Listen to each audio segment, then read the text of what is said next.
So here we have the lovely story of Slug Needs a Hug, and it's by Jeanne Willis and Tony Ross. This is the mummy. I got it from the library. Ah, look, little Slug. Slug needs a hug.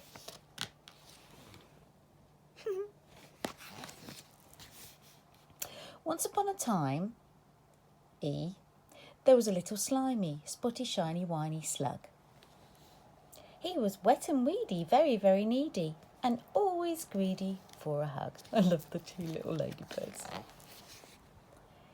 His mummy didn't hug him. It began to bug him, and he wondered why, oh why. Is she never snuggly, because I am so ugly, said Sluggy with a soggy little sigh.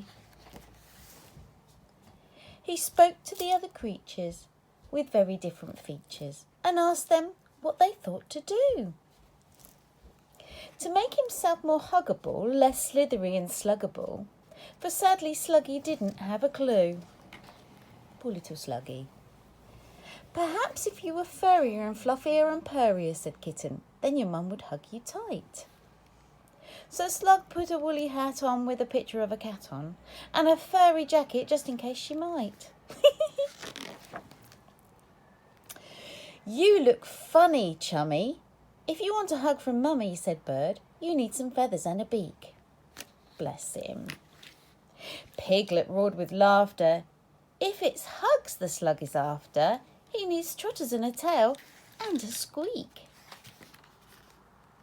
With Trotter's tail and coat and beak and feathers, Slug met Goat, who told him that he looked a little weird. He does really. If you want a hug, my friend, you need horns stuck on the end, and get yourself a handsome goatee beard. Oh my word. Slug did as Goat suggested, and he sensibly invested in some horns and a moustache made out of string.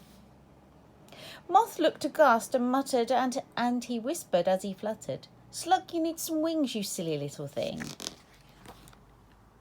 Slug made himself a pair. He couldn't fly into the air. His wings were scarlet petals from a rose. Although he smelt delightful, Fox declared that he looked frightful, and he'd never get a hug without a nose. Should I lose the beak, thought Slug. If I really want a hug, would mummy love me more with just a snout? There was very little space to wear them both upon his face, but Slug did, in case of any doubt. Bless him. Slug gazed into the brook at his astonishing new look and barely recognised his own reflection. If she doesn't hug you now, then she never will, said Cow, as she gave the Slug a head-to-toe inspection.